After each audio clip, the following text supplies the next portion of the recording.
మనతో పాటు బీజేపీ మహిళా Morcha Telangana state president doctor Shilpa Reddy గారు మాట్లాడదాం. అందాల పోటీల విషయంలో రాష్ట్ర ప్రభుత్వం తీసుకున్న నిర్ణయం ఎటువంటిది? చాలా వరకు మహిళలు వ్యతిరేకిస్తున్నారు అందాల పోటీలకు. సో డాక్టర్ శిల్పారెడ్డి గారు ఏ విధంగా తన వాయిస్ వినిపించదలుచుకున్న, ప్రభుత్వానికి ఏ విధమైన సూచన ఇవ్వదలుచుకున్నదో మనం మాట్లాడే ప్రయత్నం చేద్దాం. మేడం చెప్పండి, అందాల పోటీలు అనేది మీ ఒపీనియన్ ఏంటిది? ఎందుకు నిర్వహించాల్సి వస్తుంది అసలు? అందాల పోటీలు అనేది నిర్వహించొద్దు అని ఏమీ లేదండి. ఎందుకంటే ఉమెన్ని ప్రమోట్ చేస్తూ, ఉమెన్ ఆంటర్‌ప్రెన్యూర్‌షిప్‌ని ప్రమోట్ చేస్తూ, తర్వాత ఉమెన్ ఎంపవర్‌మెంట్‌ని ప్రమోట్ చేస్తూ ఈ యొక్క పోటీలు నిర్వహించడం చాలా సంతోషకరమైన విషయం. కాకపోతే మన భారత సాంప్రదాయాల సంస్కృతిని ఒక గైడ్‌లైన్స్‌గా పెట్టుకొని చేస్తే బావుంటుందని మా అభిప్రాయం. వెస్టర్న్ కల్చర్ ఆల్రెడీ మన ఇండియాలో వెస్టర్న్ కల్చర్ వచ్చేసింది.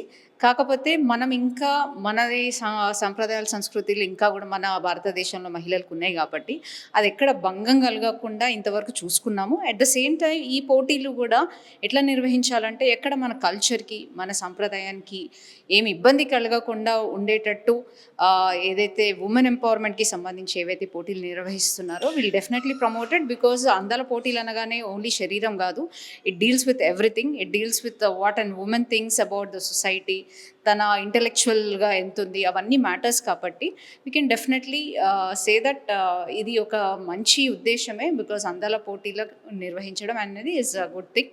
But at the same time ఈసారి మన తెలంగాణలో జరుగుతుంది కాబట్టి will definitely appreciate it. But కాకపోతే ఇక్కడున్న సమస్యలు కూడా వాటిపైన దృష్టి పెట్టాలని మేము చెప్పడం జరుగుతుంది. ఇప్పుడు ప్రస్తుతం ప్రభుత్వం తీసుకున్న నిర్ణయం వల్ల రాష్ట్ర ప్రభుత్వానికి ఏమన్నా ఆదాయం లాంటిది కావచ్చు, లేకపోతే లాభం లాంటిది కనిపిస్తుంది అంటారా? అఫ్కోర్స్ ఇవి ఇక్కడ నిర్వహిస్తున్నందుకు తెలంగాణ కొంచెము మనకి ప్రమోషన్ జరిగినట్టు, at the same time miss world ఇక్కడ జరుగుతున్నప్పుడు మన హైదరాబాద్ ఖ్యాతి కూడా పెరుగుతుంది. కాకపోతే ఏంటంటే ఇక్కడ అందాల పోటీకి 250 కోట్లు బడ్జెట్లో మేము ప్రవేశపెడుతున్నామని చెప్పడం బాగానే ఉంది, అక్కడి వరకు ఓకే. బట్ ఇక్కడున్న సమస్యలు గాలికి వదిలేసి ఓన్లీ దీనిపైన మీరు దృష్టి సారించడాన్ని మేము తీవ్రంగా ఖండిస్తున్నాము. ఎందుకంటే మహిళలకి సంబంధించి ఒక ఉచిత బస్సు, మహాలక్ష్మి పథకం కింద ఉచిత బస్సు మన డిప్యూటీ సీఎం గారు ఏం చెప్పారు, మన బడ్జెట్లో ఉచిత బస్సు ఇచ్చాము, అంత ఇంత అవుతుంది, అందరూ ఉచితంగా ఇంతమంది ట్రావెల్ చేశారని చెప్తున్నారు, బాగానే ఉంది. కానీ అది ఎంతవరకు కరెక్ట్గా అమలవుతున్నాయి అనేది మీరు ప్రశ్నించుకోవాల్సిన విషయం. ఎందుకంటే ఎక్కడైతే 10 బస్సులు రన్ అవ్వాల్సిన చోట 2 బస్సులు రన్ అయ్యి ఒక్కసారి పబ్లిక్కి వెళ్ళి చూడండి ఎంత ఇబ్బందులు మహిళలు పడుతున్నారు. At the same time college పిల్లలు కూడా టైంకి బస్సు రాక వాళ్ళు కాలేజెస్కి, స్కూల్స్కి వెళ్ళక ఎంత ఇబ్బంది పడుతున్నారు అనేది మీరు గమనించాల్సిన విషయం. ఎందుకంటే బాగానే అది బస్సులు బాగా రన్ అవుతున్నాయి, అందరు మహిళలు ఉచితంగా వెళ్తున్నారు అని చెప్తున్నారు, కానీ బట్ అది ఎక్కడ ప్రాపర్గా దాని సర్వీసెస్ జరగట్లేదు.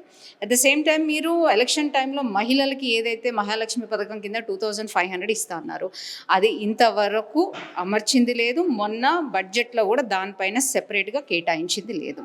అట్ ద సేమ్ టైం మహిళలకు స్కూటీ ఇస్తున్నారు, ఐ మీన్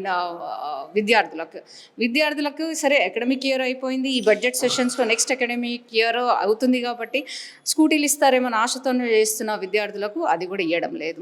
తులం బంగారం ఇస్తా అన్నారు, అది కూడా ఇవ్వడం లేదు. ఇవేవి ఇవ్వకుండా ఓన్లీ జస్ట్ దీనిపైన ప్రమోట్ చేస్తూ అట్లనే ఉద్యోగాలు ఇస్తా అన్నారు. ఇంతవరకు 25,000 ఉద్యోగాలు వేయడం తప్పితే 2 లక్షల ఉద్యోగాలు ఇప్పటిదాకా ఇస్తున్నారు, అవి లేవు. నిరుద్యోగ భృతి లేదు, పెన్షన్ల ఇంక్రిమెంట్ లేదు. ఇవన్నీ ఏవి బడ్జెట్లో లేకుండా మేము అన్ని ప్రాపర్గా జరుగుతున్నాయి, నిన్నగాక మొన్న వచ్చినాము.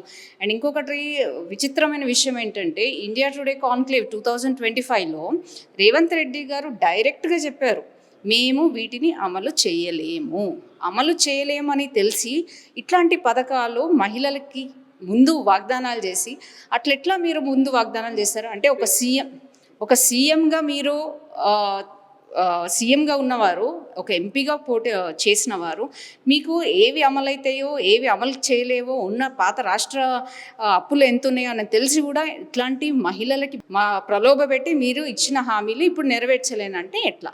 మహిళలకు మీ సమాధానం ఇవ్వాలి. ప్రస్తుతం కాంగ్రెస్ పార్టీ అధికారంలో ఉంది, ఎక్కడ చూసినా సరే మహిళలకు ప్రధానంగా ప్రాధాన్యత ఇస్తున్నాం. దీనికి కేవలం ప్రతిపక్షాలే వాళ్ళు అయిన పనులను కూడా చూపెట్టకుండా విమర్శిస్తున్నారని చెప్తున్నారు. ఎక్కడ ప్రాధాన్యత ఇస్తున్నారో కొంచెం చెప్పాలి. ఇప్పుడు మహిళలకి బస్సు కావచ్చు, లేదంటే మహాలక్ష్మి పథకం, 500 గ్యాస్ కావచ్చు, ఇలాంటి ఎన్నో ఇస్తున్నాం. 500 గ్యాస్ వస్తున్నాయి, మేము కాదంటలేము. కానీ కొత్త రేషన్ కార్డులు ఇవ్వకపోతే ఇంకా ఇంతవరకు కొత్త రేషన్ కార్డులు నోటిఫికేషన్ ఇవ్వలేదు. ఇంతవరకు ఒక్కరికి కూడా కొత్త రేషన్ కార్డు ఇవ్వలేదు. అది రేషన్ కార్డ్ని గ్యాస్తో ముడిపడ్డాయి. పాత వాళ్ళకి వస్తున్నాయి కానీ ఇప్పుడు కొత్త మళ్ళీ అప్లై చేసుకునే వాళ్ళు అది కూడా పాత వాళ్ళకి అందరికీ రావట్లేదు. మళ్ళీ దాంట్లో నామ్స్ పెట్టారు. అట్లా ప్రతిదీ రేషన్ కార్డుతో మీరు ముడిపడి ఇచ్చినప్పుడు, రేషన్ కార్డ్సే మీరు కొత్త ఇంకా స్టార్ట్ చేయనప్పుడు ఎట్లా వీళ్ళకి పథకాలు అమలు అవుతాయో మీరు చెప్పాల్సిన అవసరం ఉంది. మన తర్వాత మహిళలకు చేస్తున్నారు అంటున్నారు. ఇప్పుడు ఏవైతే ఉన్నాయో ఏవి మహిళలకు రాలేదు. పెన్షన్ రాలేదు, 2500 రాలేదు, స్కూటీ రాలేదు, తర్వాత విద్యార్థులకు ఎడ్యుకేషన్ కార్డ్స్ ఇస్తున్నారు, అవి ఏవి రాలేదు. ఒక ఉచిత బస్సు పెట్టుకొని ఇచ్చాము అని డంకా కొట్టుకుంటున్నారు. కానీ అది కూడా ఎంత ప్రాబ్లం ఫేస్ అవుతున్నాయి అనేది మీరు ఒక్కసారి ప్రజల్లోకి వెళ్తే తెలుస్తుంది. నిన్న కాక మొన్న జస్ట్ చెప్తున్నాను, చైల్డ్ ట్రాఫికింగ్ ప్రభుత్వ హాస్పిటల్లే వాళ్ళు ఇన్వాల్వ్ అయ్యి చైల్డ్ ట్రాఫికింగ్ రాష్ట్రం దాటి పంపించేస్తున్నారు. శిశు శాఖ సంక్షేమ మంత్రిగా మీరు ఏం చేస్తున్నారు? సీతక్క గారు ఏం చేస్తున్నారు? దానిపైన మీరు దానిపైన మీరు అసెంబ్లీలో ఎందుకు మాట్లాడలేదు? ఈ చర్యలు తీసుకుంటున్నాము, ఇవి చర్యలు తీసుకోవట్లేదు అనేది మీరు ఎందుకు చెప్పట్లేదు? అసలు చైల్డ్ ట్రాఫికింగ్ మనకు బేస్ సెంటర్గా మారింది మన హైదరాబాద్కి. ఇది అన్నీ ఎక్కడ పోతుంది? అసలు మీరు ఏం చేస్తున్నారు మహిళలకి? ఆవిడ ఏమీ సైలెంట్గా ఆవిడ కూర్చుంది. తన పదవి ఎక్కడ పోతుందో, తన కుర్చీకి ప్రాబ్లం ఎక్కడ వస్తుందో అనేది కూడా హోమ్ మినిస్టర్ కూడా ఆయన చేతిలో పెట్టుకొని ఏమి చేయకుండా రాష్ట్రాన్ని అదే నడుస్తుంది, అదే వెళ్ళిపోతుంది, బాగా నడిపిస్తున్నాం అనేది ఒక ప్రజలకి ఒక సృష్టించారు. కానీ ప్రజలు నమ్మే విధంగా లేరు. ఒకటి చెప్పండి, ఒకవేళ తెలంగాణ రాష్ట్రంలో దాదాపు 8 రౌండ్లు ఉన్నాయి, 100 కోట్లు ఏ విధంగా నిర్వహిస్తే బాగుంటుంది? ఇటు వెస్టర్న్ కల్చర్ని ప్రమోట్ చేయాల్సి బాగుంటుంది, లేకుంటే ప్రస్తుతం తెలంగాణలో లేకపోతే హిందూ సాంస్కృతిక కల్చర్ ప్రమోట్ చేస్తే బాగుంటుంది అంటారా? ఇప్పుడు వెస్టర్న్ కల్చర్ అని చెప్పేసి అంటున్నారు. వెస్టర్న్ కల్చర్ని ప్రమోట్ చేయడంలో తప్పలేదు, బట్ అది కూడా హద్దుల్లో లిమిట్స్లో ఉంటే బాగుంటుంది. ఎందుకంటే వాళ్ళు ఏదో ఇటలీలో సోనియా గాంధీ వాళ్ళంతా ఇటలీ కల్చర్ అంతా ఇక్కడ తీసుకొస్తా అంటే భారత సంప్రదాయం కాదు, సంస్కృతి కాదు, అంతకంటే మించి అట్లాంటిది కూడా మేము ప్రమోట్ చేయం, మేము చేయాలని కూడా చెప్పాం. Western culture is also okay, but that should have a limit, that should not cross the beyond. Bikinis వేసుకొని అట్లాంటి దట్ షుడ్ నాట్ క్రియేట్, ఎందుకంటే అది ఒక రాంగ్ మెసేజ్ వెళ్తుంది సమాజానికి. అది మన తెలంగాణ ప్రభుత్వమే ప్రమోట్ చేస్తుంది కదా, ఎందుకు కాదు అని చెప్పేసి ప్రజల్లో, మహిళల్లో ఒక టైప్ ఆఫ్ సైకాలజీ వాళ్ళు అంటే మనమే వాళ్ళకి హింట్ ఇస్తున్నాం. కాబట్టి అట్లాంటిది కాకుండా western culture should be in the limits. ఆ లిమిట్స్ ప్రకారం చేసుకోండి. అట్ ద సేమ్ టైం మన సాంప్రదాయం, సంస్కృతిలో భంగం కలగకుండా ఉండేది ఏదైనా కానీ ఇట్ ఇస్ ఓకే. అయితే హిందూ సాంప్రదాయాలకు వ్యతిరేకంగా నిర్వహిస్తే శిల్పారెడ్డి గారు వ్యతిరేకిస్తారా, లేకుంటే బీజేపీ పార్టీగా వ్యతిరేకిస్తారా? శిల్పారెడ్డి గారు వ్యతిరేకిస్తారు, భారతీయ జనతా పార్టీ కూడా వ్యతిరేకిస్తారు. ఎందుకంటే మనది హిందూ సాంప్రదాయం, మనం మహిళలుగా మనకంటూ ఒకటి మనం మన సాంప్రదాయము, మన పూర్వీకులు మనకిచ్చిన సాంప్రదాయం. సో దాన్ని మన సాంప్రదాయం భంగం కలిగించే ఏ విషయాన్నైనా మేము ఊరుకునే పరిస్థితి లేదు.